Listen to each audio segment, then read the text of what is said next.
All right, guys. Was it on you? First time ever, Joe. Yes. All right, friends, we are diving into the second episode, the second drop of the season. We are diving into Strange New Worlds, Wedding Bell Blues. All right. I'm not going to do the intro again. No, don't need to. Thank you. Yeah. Thank you.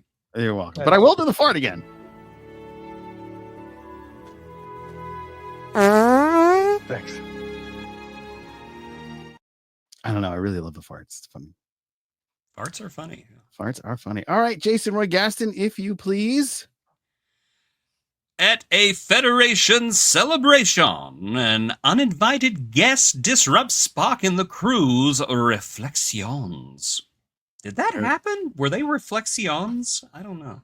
I think so. They were reflecting. You should note this is highly spoilery for anyone who hasn't seen. Yes. Please, if you have not seen this episode, love you, but go away and come back. Because yeah. we'll Don't be want talking this one about to be stuff spoiled. here. Yeah, you do not want this episode to be spoiled. No. Yeah. This one was a good one. And unfortunately, a lot of people have left. So I I don't blame them. Strange New Pod people showed up. They're like, well, it can't get any better than this. So, yeah. Oh, man. So, well, the two of you that are left. Yeah. Is that counting us too? I mean, No, I don't think that might be. That might be. Look, I understand. Not everybody watched it back to back, but can I start? And now I'm on a float. Can I start? Yeah, go for it. Go for it. Yeah. I know I really enjoyed this. I had a good time with this episode. I did. I just did. It was fun. It was lighthearted. It was goofy. And, you know, I think it was a bit more. I think this would have been the better season opener. Yeah. It would have been the better season opener. And, you know, look, Rhys Darby. Yeah. I know for me and Jace, like, he's one of our favorite characters, one of the best shows from 2024, 2023. Yes. My flag means death. Flag means death. Oh my God. Yeah. Like just the most amazing show. And he is amazing in it. He's made for a role like this. Yeah. An undisclosed character. I mean, even in the credits, I don't even know if they and when I watched it with the captions because I'm so it just says cosmic being. Yeah, it's a fun, delightful episode. I have a lot of good things to say about it, but before I throw it to Jason, I do have problems with the way the writers are dealing with Spock. Enough is enough. Like, you are leaning in too much to this goofiness, lighthearted look at Spock. Now, I've enjoyed it, but we need to get back to a Spock where his presence in the room was serious. There was a weight to him. Yeah. Like, everybody listened to Spock, you know. And here, and it was even in the last episode, he just doesn't have that gravitas. Like, and the crew don't even treat him with the same gravitas the original series crew meet him. Yeah. In fact, if to me to go back with him in that first episode, when he was ideas right at the beginning of the episode, Pike, Spock gets two ideas completely dismissed. Yeah. Completely dismissed. So I think as much as I've enjoyed happy Spock, smiling Spock, emotional Spock, we've got to start closing the door on it and let's see Spock be the badass he was in the original series. Yeah, I agree. But 100%. besides that, it's a fun episode. I would like to marry Rhys Darby. Just saying. Oh, there you go. I'm straight. I've even got a wife, but I'm willing because he's that good. There you go. Jason Roy Gaston. So this episode appeals to me because I have kind of a contentious relationship with the fandom of Star Trek and basically any kind of established fandom. This episode was tantamount to the creators taking a grenade, pulling the pin with their teeth, and then throwing it at the audience. Wow. Saying, Wow. And then running away going, because it was not only fun, because we know who he was. Yes. And we know who that was at the end who showed up to get him. Well, I mean, we know who they were. But this episode was written in such a smart way that it gives the creators plausible deniability. So somebody said, that can't be who I think it is. Well, we never said it was. Yeah. Never said it was. And I thought that was brilliant. Plus, Rhys Darby is he's so much fun. And I really like Dr. Corby. I don't know love if I'm supposed to or not, but I really liked him. So whenever they were bringing him in, I was like, Dr. Corby, really? And then he shows up. I'm like, okay, I like this guy. This guy's cool. I liked him, and he was stoic, and he was digging around in the dirt. Well, he was. You would have thought he's the guy you're supposed to hate. Yeah, I know. You're supposed to be rooting for Spock. You're not supposed to be rooting for him. right. But that's not the case at all. No. I like how it's basically whenever Spock realizes that things aren't right, instead of going, well, I could have Christine this way, and immediately he just thinks, well, I need to do what's right for Christine and Dr. Corby. I need to fix things. And there's logical Spock. He's on his way, I think. But yeah, so many great visual gags in this episode. I think the scene right after Spock knocks Dr. Corby out, and then the next one is just them laying in bed next to each other, Waiting with Spock for waiting him. to apologize. Yeah. And the moment, I love that tiny little moment when the penny drops for Spock. Yeah, and just Yeah. oh no. Yeah. Oh no. No, but how about the music? Like That was funny. Yeah. That was I feel like great. everyone's having fun here, aren't they? Yeah. I feel like that they were in on it. We were all in on the joke. Yes. Yeah. Yes. And Yeah. this is the kind of Star Trek I like. I like Star Trek fun. And Yeah. I think that's another big problem I had with the last episode, was that it's just, let's strip all the fun out of Strange New Worlds and tell the most bleak, horrible, gut-wrenching story ever. And then the next week, we're having fun with Restart. Yay! Yeah. And it is a yay episode. It is. I It's so much like fun. I said, I think this is the season opener. Yeah. And that's the way I'm going to frame it in my head. This is a season opener, and I hope it's more of this. Also, Nurse Chapel. Nurse Chapel sucks. I'm sorry. Oh, yep. Yeah. He could have called Spock ahead of time and said, "Hey, Spock, I don't want you to be surprised, but no, it's just like, nah, it's okay, it's fine. We can just appear on the transporter pad together in public and tell him then." No, Nurse Chapel, you suck. I'm sorry. I love Jess Bush, but right now Nurse Chapel is not my favorite person in the world. Got to give a shout out to Ethan Peck too for doing one of the most uncomfortable scenes in 10 Forward at the bar, and we've all been there, whether we've witnessed it or been that person in that kind of scenario. I thought that was great. But I also have to call attention to two other things in this episode that, as a fan of Star Trek, just sent me. And that's not even counting what happens at the end. It's funny, we've never actually said it out loud because we're still afraid we're going to spoil it. But that was the inclusion of an Adosian as a bartender. The ones with the three arms. Yeah, I was just awesome. like, is that a it's an Adosian, just like in the animated series. So I love that they're showing the animated series some love. Yeah, and secondly, I don't know if you guys noticed this, but there were 2 Crossfield class ships orbiting the station. Yeah, and I just thought, that's great, because to me, the whole idea that there were only 2 Crossfield classes never made sense. So it's nice to see Discovery era ships showing up on this show, and I love the 23rd century redesign of the NX class that's also in that shot. It just looks really cool. I like it. Yeah, very nice. Yeah, we got that shot comes from too many people talk to me on this thing. I want to see his name, Ben. From the TV show it comes from. Well, it comes from the TV show, but the shot itself, this guy Ben was able to get it for us, and we appreciate you, Ben. So hopefully, okay, stop by the live show and check it out. And if you're watching it, comment below if you're watching after our live, comment below and let us know what you think of our show, and we appreciate you. He's got some other ones, but I'll bring them up later. Yep. I dug this episode a lot. The coat was the giveaway in the trailer, and I was like, no, they're not going to do that. They're going to do this character, because this character meets. I'm trying to do my biggest best to. Let's just drop it. Trelane. I was like, they're not going to bring Trelane. It doesn't make sense because it's too early, because he meets Kirk, and that was a whole big thing, and blah blah blah. And then, they did this whole way to dance around it. And then in the end, him being Q's son from Voyager, so they managed to tie TNG. It's not directly said. It's implied. It was, allegedly. Yeah. At that moment, my wife dives across the couch and grabs my arm like, holy crap. I'm going, no, it's implied. I think it is, but it's a scenario where if you know, you know. Yeah. And that's I'm just stoked that they canonized Peter David's Q squared. Because in Q squared, they don't really say it, but they strongly hint that Trelane is Q's son. And here they don't really say it, but they strongly hint that Trelane is Q's son. So, and oh my gosh, I'm sorry.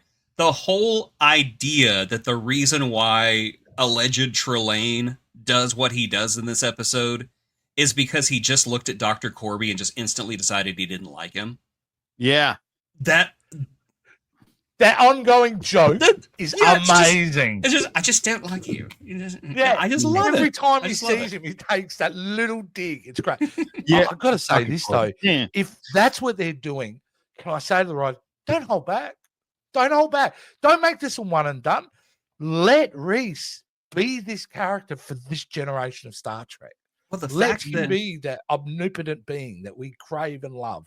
Yeah. Well, the fact that the other brilliant thing that they did was that everyone saw Trelane as a different type of alien. You know, Pike saw him as an Andorian, and Spock saw him as a Vulcan. So whenever they meet Trelane on the planet later on, and Spock's like, "I've never seen this man before," it's still canon. Yeah, it's still canon because they don't know what he's like. Yeah, it's brilliant. The way they did this was brilliant. And I love the shout outs to the other ends. And you blue people and you with no mouth. Well, I like you. You don't talk. That was great. You with the crown. What are you trying to do? Show up the bride? Yeah, that's the person you should have turned into the dog. And you should have kept him that way. Yeah. But seriously, I just want to see him again and more. And let's kind of do it. Like, you know what I mean? Let's do it. Yeah. Let's have at least an episode a season. That's what used to be amazing about Q. At every season we'd have. And be like Next Gen and do it smartly. You know, some of the episodes seem goofy, but they're not some of the great episodes. Yeah, maybe they can pull. Are the Tholians a thing yet? In this series? I don't know. Maybe Trelane can throw them into the Tholians as they do the Borg. You're not ready for this space. Look at this. You know, if they'd only had the scene, if there was an after, here's me being a hypocrite. I hate after credit scene, but I would have accepted one where it's just a shot of them talking to each other, son and dad. Yeah, that would have been. Yeah, but that would have blown the whole thing apart. Yeah. No more plausible deniability. But don't tell me that wouldn't been freaking amazing. It would have been. It would have been so cool. And of course, now we have an updated version of this classic meme. You cannot force me to. Yes. Yeah. We do have an update. I think that's what Picard was telling Q. Like, you cannot force me to continue this charade, Q. I want to tell everyone about our love. There you go. So that was a very non-specified Tremaine, like him even putting Spock in the glass. I thought, now I should be groaning at that, but I was delighted by it. Yeah. Because once you realize what's going on here, this is like, well. And I suppose he's got the advantage of we all know what those characters can do. So the absurdity level can be amped up every time these characters are in these episodes. You can now just go for it. Right. Yeah. I said it early. El Marachi, Q, man, that set the standard back 6 years ago. Oh, gotcha. Perfect. Greg actually said the Tholians were an Enterprise, I believe. Yes, but that was the mirror universe, though. Oh, so, I mean, I think the Tholians have been around by this point in the Prime universe. I'm pretty sure they have, but whenever I thought about that, they had a Tholian, but that was the other universe. So I don't know. Joe, I don't know. I've forgotten that we've got a goddamn Star Trek genius with us. I've forgotten. Amazing. I've been away too long. Don't challenge our boy. You better bring the receipts if you're going to challenge our boy. He is the GOAT. Yeah, that's a good point because that was a Defiant one, right?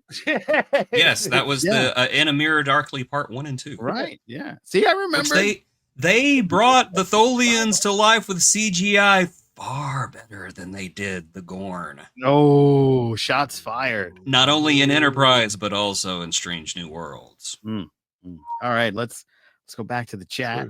We got a couple other cool ones.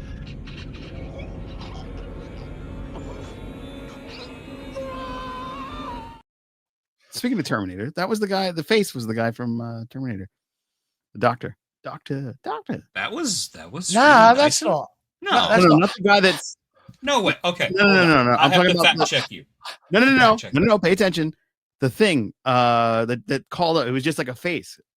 That Data was like, oh, Nagilum. Oh, you're talking about the one that killed that guy. psychiatrist. Yeah, He was the voice. Okay, I thought you were talking about the dude who was. No. No. Yeah. Gee, you know what? We were ready to go, Joe. Then. Yeah, you Shame were. on us, Jason. Back up. I'm the Back captain. up. It's a rare thing that happens, but he was right. This time.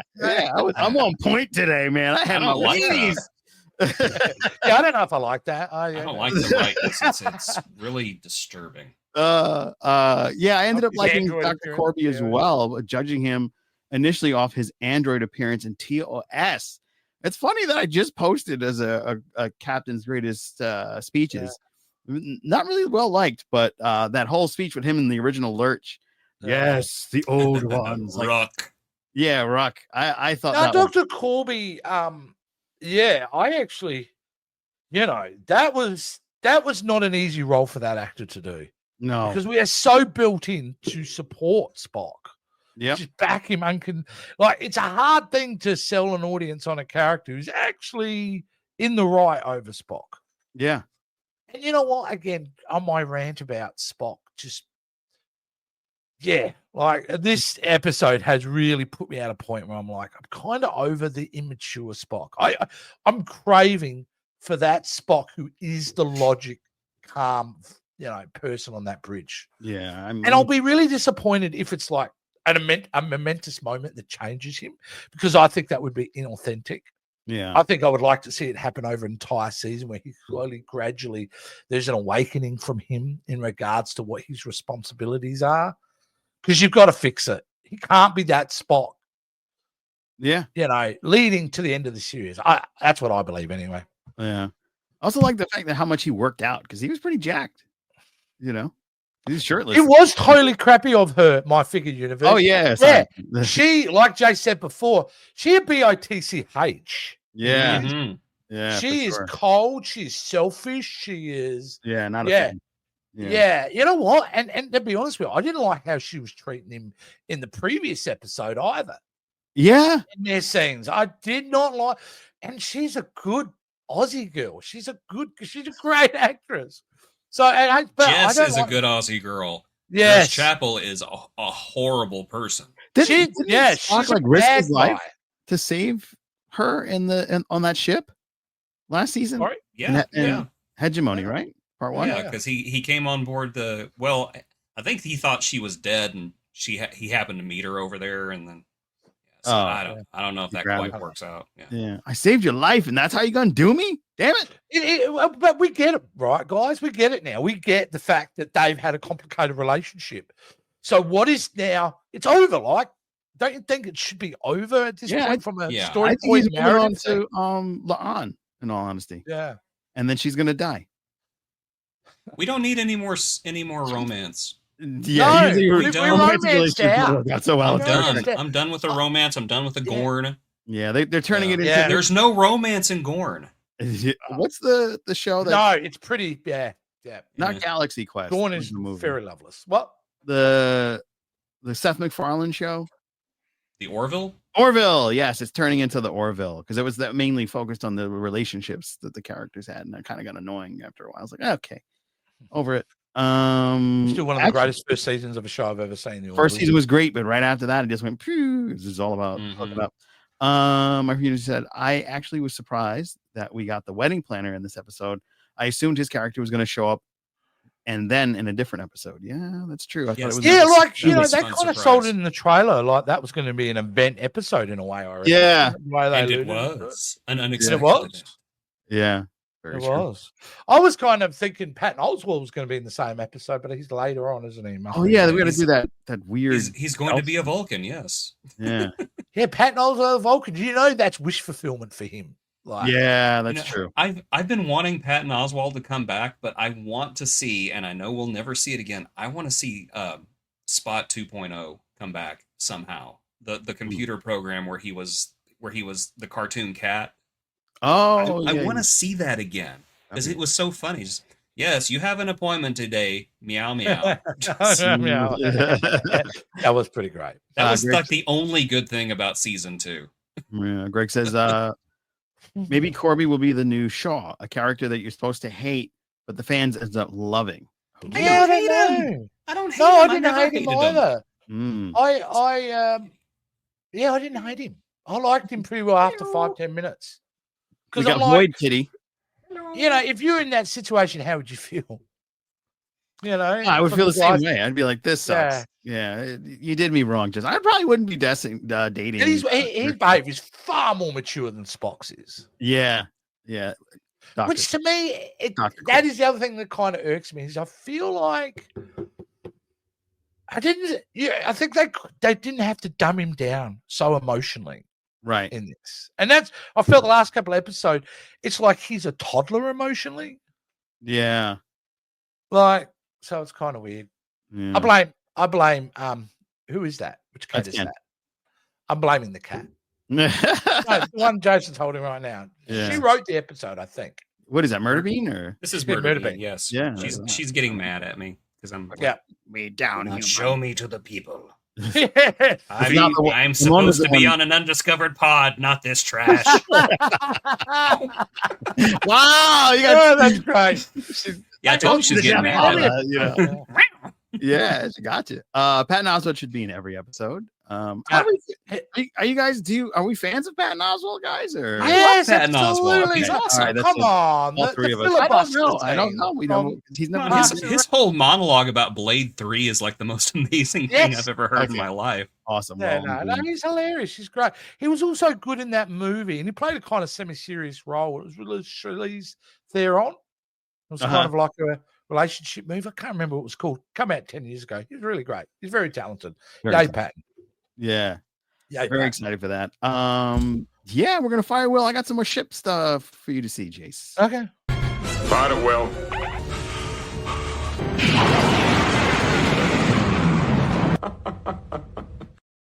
All right, so here's your chance to get some ship porn, some ship gorn. Yeah, you can't make that. Yes, I can't really make these guys out, but it almost looks like the steam runner from like TNG slash. Yeah, is that a Galaxy class ship upside down? Kind of looks like. It kind of looks like the Enterprise G upside down, to be honest. Yeah, it's the faint shots, but they're good shots. Although that looks like to me a crossfield on the right. Yeah, like the Discovery. Oh, interesting. Honestly, I think they just took the special effects in this shot too. I think they just took a Strange New Worlds Enterprise and flipped it upside down, and just thought, well, it's going to be way in the back. Nobody has. What kind of pathetic people would be taking the scene apart, trying to figure out what these ships are? Nobody's that. Yeah, no one with better things to do. Yeah, and then we didn't really get enough time. It's cheap again, man. This is. Yeah, it doesn't look. This is a cutscene from a PlayStation 2 Star Trek game. Yeah. I do like the. It's almost like a Strange New Worlds Nebula class, though. That one looks pretty cool. No, which one is that? The one right in the center. Oh, okay, the one. Yeah, because it's got the little AWACS radar thing. It's the donut. Yeah, and then under that, you got what looks like the Strange New Worlds NX-01, which I really like too. Yeah, they got a lot of. Everything else seems to look pretty good here, but the environments in the dome, man, they look like they pasted pictures on the inside of it. Yes. It's like they've cut it out of Photoshop, and it's like a 2D image they've pasted on there. Yeah, it's just not good. It's not good. Yeah. I'm almost embarrassed for them. Wow. Well, it was always the Gorn. Yeah. Not much different.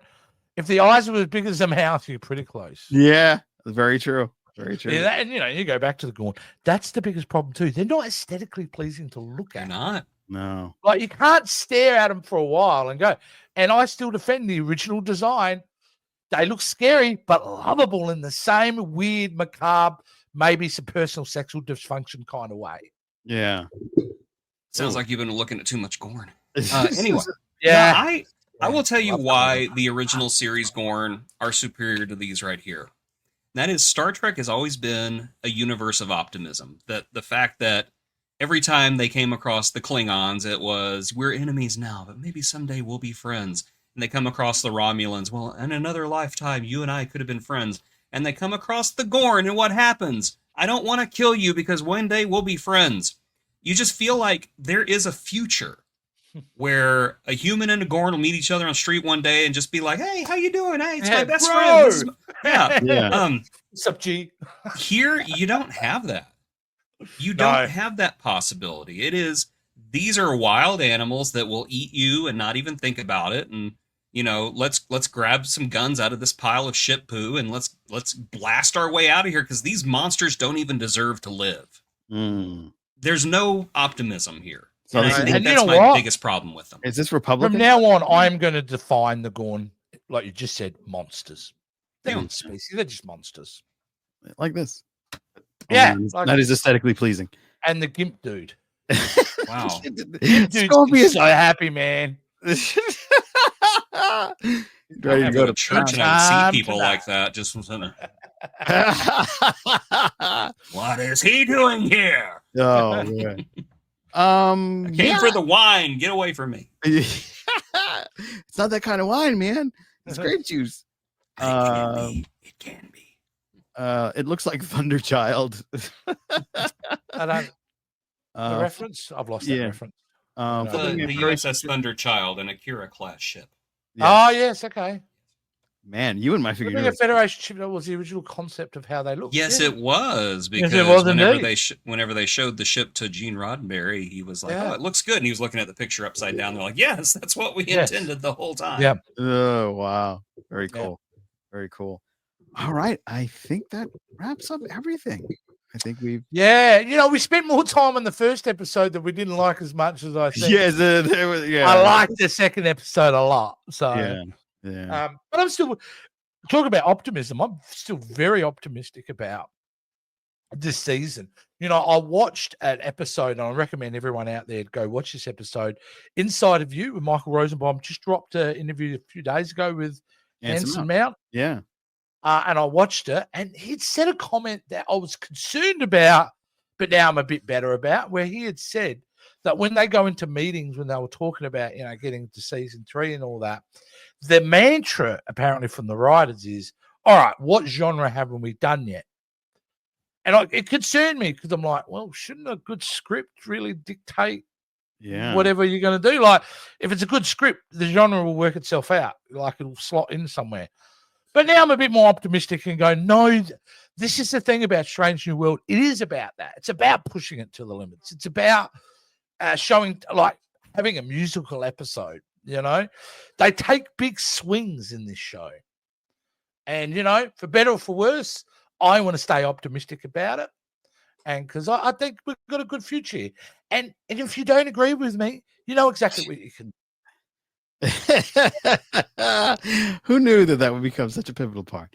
Holly Mack says, I can't wait to see what the rest of the season brings. Yeah, Holly, I agree with you. Me too, Holly, 100%. I shared that link. Thank you very much, sir. Yeah. And if you wouldn't mind sharing our link, friends, I know My Freaking Universe has, but share our link with your friends on your social medias. Share this show's link and tell your friends to like it. It'll help us out a trillion ways. If you can get 10 friends to come watch this will be great. Appreciate you, because that's more than I've got in my real life, so great. I'd appreciate it. Oh, it would be amazing. I don't even like these two. I don't know. Oh, yeah, on, man. Yeah, they're like that really runny dog poo on the bottom of your shoe. You can scrape as much as you want, but it's always going to be there. And that's who we are to our friend Jason. That's right. A little bit of dog excrement he can't get off the bottom of his shoe. Yeah, just every now and again I'm sitting there and I just go. Yeah. He'll be there after a few hours on Gorn Hub and go, what is that smell? It just doesn't go away. So I'm going to run off a 3-person list and see if you agree with me, because they are characters that I think are going to be toast at some point in this season, if not next season. Yeah. La'an, Ortegas, the Jolly nurse, and the other woman that was piloting the ship in Ortega's absence. Mitchell. I think they are absolute toast. I think realistically, we might lose one. Just one? Yeah. I think we might lose one. Side piece. It's side piece. It's it'll be side piece. Oh, Captain Side. I forgot about Captain Side. Yeah. She's the most obvious. I don't want to see the nurse gone because I like him. I like the fact that he's despite the fact that it's the USS Enterprise, he acts like he's the only one who wants to be there. Yeah, he sure does. Everybody else is like, my entire life is ruined and I have trauma. And it's like,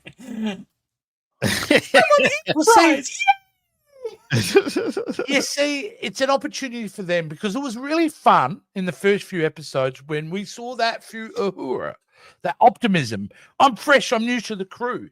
So this is a great way to have somebody else take that over because that is always fun. When they're going in the best intention. And it's always talk about how sick we are in the audience. And then we follow them as they slowly lose that optimism and that hope and they become, part of it. So yeah. Really great. Hey, Joe, can I make an announcement before we absolutely. go forward? Yeah. Well, I'm back for this season, right? And I always like to bring the goods with me. We didn't do anything tonight. It was our first one. But you and me, since I've been gone, I've been able to, put it this way, strike a deal. And thankfully, you and me, Joe, every week throughout this season, and Jason, unfortunately, is unavailable for certain reasons, which we'll get into later, we'll be talking to some of the biggest Star Trek characters in the Star Trek universe. That's right. We look, we only get maybe 10 minutes with them. Right. But you and me are going to talk to the people, whether it's the Federation, whether it's another one, whether they're from the Delta Quadrant, the Gamma Quadrant, wherever. We're going to get to talk to them. We've decided not to let Jason be involved because we're worried about things he may say, any bodily function he might express in the moment. So you and me, Joe, isn't that going to be great? This is going to be amazing. This is going to be an epic fair. moment for the Captain's Quadrant. Yeah. I think this is going to be a blast. It's going to I think so too. I think the audience will enjoy getting to speak to some of these great. Now, because of timing, I'm not going to tell you who we're getting to talk to in our first one, but the audience is going to stick by because I'm sure they're going to love it. I agree. It's the biggest characters, guys. The biggest characters. Sounds kind of desperate, but okay. No. It's not desperate. No. That's why you got me back, right? That's right. Desperation is the name of the game here. Yeah. So. Oh yeah. Yeah, I think Captain Sidepiece is probably saying for a while. She's just known as Captain Sidepiece. Yeah, poor lady. That's it. Oh, what was your Captain Patel? Captain Patel, I think. Yeah. Patel. Yeah, Captain Sidepiece. No, Captain Sidepiece is way better. I just remember to her, Pike is Captain Sidepiece. True. Yeah, technically, Captain's Pike piece, right? Like, because he is the Captain Pike piece. Captain Pike piece. You know what, though? I will say for her, she doesn't come across like the type he would date. No. Because she's a bit stuffy and up her own butt in a way. Yeah. Like, it's just weird to me that he's so charismatic. Pike knowing his fate, why would he even want a relationship? Dude, I'd be the worst. If I was Pike with that hair, knowing that's the case, I'd become a slut. That's just the reality. Yes. Well, looking like Anson Mount, it would be super easy. Yeah. Oh my God! And think of all the species because you're going to die anyway. Yeah. So it's like, what's it like to bang that species? Like, you go Kirk times 100. Yeah. I was thinking of that Edosian's like, are you offering me a job on the Enterprise? Yeah. Yeah. 3 hands. 30 arms. This would be wild. Yeah. That would be a redefinition him and Captain of a Bedell are kind of like swingers, maybe, and they're like open to a third. Oh wow. That's maybe. I mean, we've never seen them in that kind of situation. I'm just thinking it's a possibility. You could have a fourth with 3 arms. Yeah.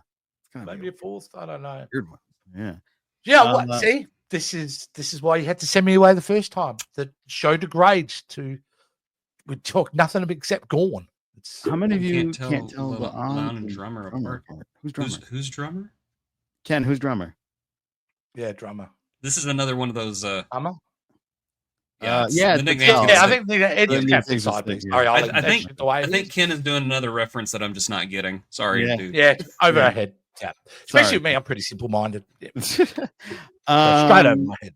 Ken, if you can get that in before we wrap up. In the meantime, I'll give you a couple seconds. I'll do some throws. Be sure to go and check out our buddy VHS Jace's channel, and that's Talking to Me. That I'll have a graphic next week. Yeah, I hope so. Because okay, great. He did that. I'm gonna get back to you, Jace. The Expanse. Oh, okay. Great show. Now refocus. Let's talk about me and my show. Come on.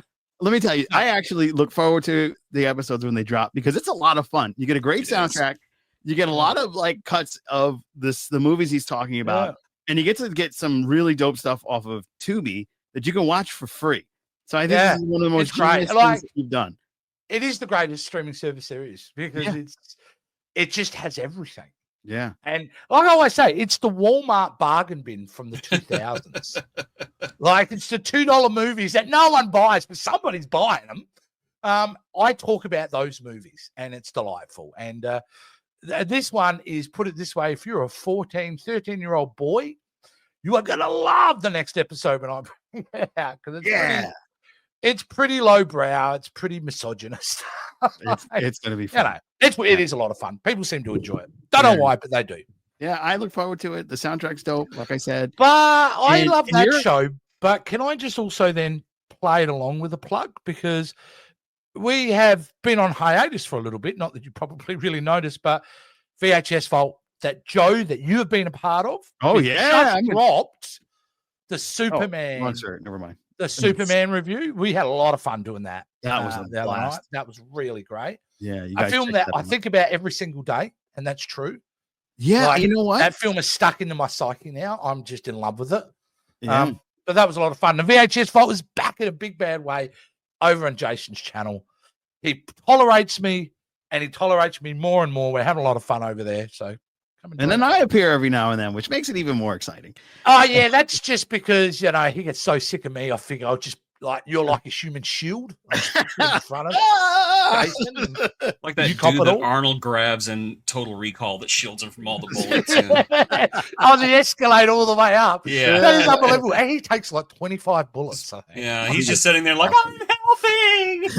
And everyone else is still doing their shopping. No, well, they're still going down to whatever they're doing. Well, they're in line for that new PlayStation. They ain't gonna get out of line. Yeah, I could never get into The Expanse. I made it to the 6th episode and I just gave up. Wow. Oh, I've got to ask, has anybody watched Foundation? Because I hear good things about Foundation. I saw the first season. I saw the first season because I'm a big fan of it's Isaac, isn't it? It's Isaac. Jared Harris. No, I'm a big fan of Jared Harris. So, oh yeah, he's amazing. And he's incredible. Yeah. Chernobyl was so good. Yeah. He was amazing in Fringe as well. He's a person that should be on Star Trek that hasn't been. You never heard of the Foundation? It's an Apple Plus TV show, so it's a little bit harder. That's why I haven't seen it. Season 3, yeah. But I have. But apparently, it's amazing. Apparently, it's one. It's very good. A really great sci-fi show. I haven't seen it myself, but was curious if anyone had heard of it. When you upgrade your phone, you get a 3-week jump into Apple TV. So I don't know when your daughter's going to upgrade, but then you could probably take advantage of that and enjoy that show in 3 months. I definitely think it's enough time to watch it. Another guy. I have Apple TV. I just haven't watched it. Oh shoot! Because after this show, I'm going to go watch Murder Robot. That's another great show. I don't know why. Murderbot's on there. Yeah, Murder Robot. What? Murderbot. Murderbot. Yeah, he just added a few more letters. I've never heard of it. One of the Scars. Oh, apparently really great. Yeah, it's a great show. It's got one of the Scars guards, the really good looking one. And he plays a robot. Which one? Apparently it's the tall one. The tall one. I don't know. Yeah, the one that doesn't go duh with his eyes. Yeah, who doesn't mind getting covered in black oil. Yeah. Other one. Again, which one? Bill Skarsgård. Bill Skarsgård? I want to say Bill. Oh, they're telling this Bill. I don't know which one is which. I don't know. Not the dad. There's the vampire, and then there's the clown. Okay, the vampire. All right. The hot vampire. Yeah. The hot vampire versus the hot clown. Got it. Okay. Yeah. I have Mint Mobile, so I save money and don't get free apps. You should have. Yeah. Raised by Wolves. Hiya, listen.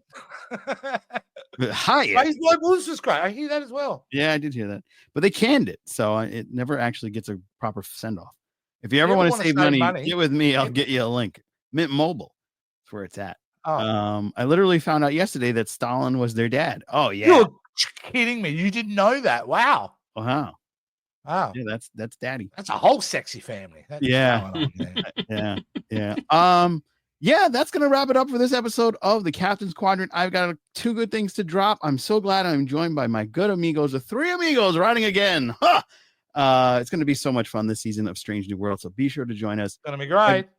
Every Friday, 9 p.m. Eastern Time. You can call in, Hopefully we get some other voices not plugging themselves. But Oh, I'm sure mate, I can't wait for us.